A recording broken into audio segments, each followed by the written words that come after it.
แขวงไซสมบูรณ์ได้มีพิธีมอบรับโครงการก่อสร้างบูรณะซ่อมแปลงอนุสาวรีย์ร่วมสัมพันธ์สู้รบลาวเวียดนามระยะที่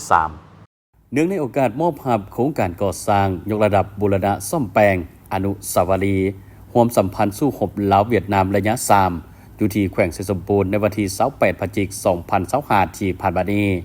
ก็ได้มีพิธีวางพวงมาลาอยู่ที่อนุสาวรีย์ดังกล่าวเพื่อระลึกถึงคุณงามความดี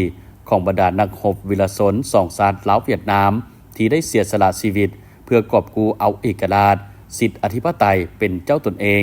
มาให้แก่ประชาชนสองชาติโดยการเข้าร่วมของทานนางเพชรสมัยโพไสยวงศ์ของประธานคณะกรรมการปกครองแขวงไซสมบูรณ์มีพันเอกกาวไดทังของหัวหน้าห้องการทูตทหารสาธารณรัฐสังคมนิยมเวียดนามประจำลาวพันเอกพรมีไซสีวงซ้ำหัวหน้ากรมนโยบายของหัวหน้าคณะปฏิบัติงานพิเศษศูนย์กลางและทานเงวียนวันนามของผู้อำนวยการใหญ่กลุ่มบริษัทร่วมมือเศรษฐกิจโกเอโกพร้อมโดยภาคส่วนที่เกี่ยวข้องเข้าร่วมในพิธีทานเงวียนวันนามได้รายงานผลสำเร็จการก่อสร้างโครงการก่อสร้างบูรณะซ่อมแปลงอนุสาวรีย์ร่วมสัมพันธ์สู้รบลาวเวียดนามระยะ 3 พร้อมทางกล่าวมอบให้แก่ฝ่ายลาวจากนั้นพันเอกพรมีไซใส่วงซ้ำก็ได้มีคำเห็นว่าโครงการดังกล่าวแม้นมีความหมายความสำคัญทางด้านการเมืองวัฒนธรรมสังคมและเป็นการช่วยเหลือลาจากคณะปฏิบัติงานพิเศษรัฐบาลแห่งสาธารณรัฐสังคมนิยมเวียดนามรวมมูลค่า1 ล้านกว่าดอลลาร์สหรัฐโดยแมนบริษัทร่วมมือเศรษฐกิจโกเอโกทหารเขต 4 กระทรวงป้องกันประเทศเวียดนามเป็นผู้รับเหมาก่อสร้าง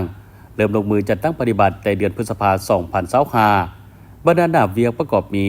หอกลางก่อตะฟังกันเจือนทางเข้าและเดินพร้อมทางปลูกต้นไม้และปรับปรุงบอนที่เปเพต่างๆมาฮอดปัจจุบันแม้นสำเร็จห้อยสุดห้อยอนุสาวรีย์แห่งนี้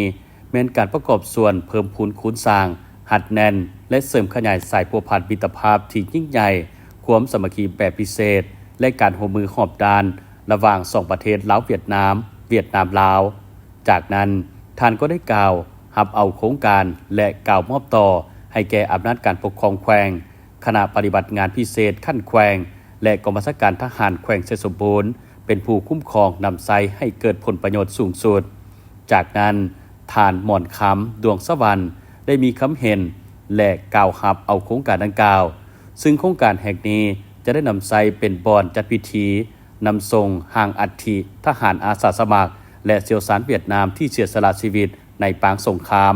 และเป็นบอนจัดพิธีจารึกถึงคุณงามความดีของนักรบวีรชนสองชาติในวันสำคัญต่างๆโครงการดังกล่าวพร้อมทั้งให้คำมั่นสัญญาว่าจะนำไซโครงการดังกล่าวนี้ให้ถูกต้องตามเป้าหมายจากนั้นก็ได้มีพิธีตัดแถบผ้าเพื่อเปิดนำไซอนุสาวรีย์ร่วมสัมพันธ์สู้รบลาวเวียดนามอยู่แขวงไซสมบูรณ์อย่างเป็นทางการ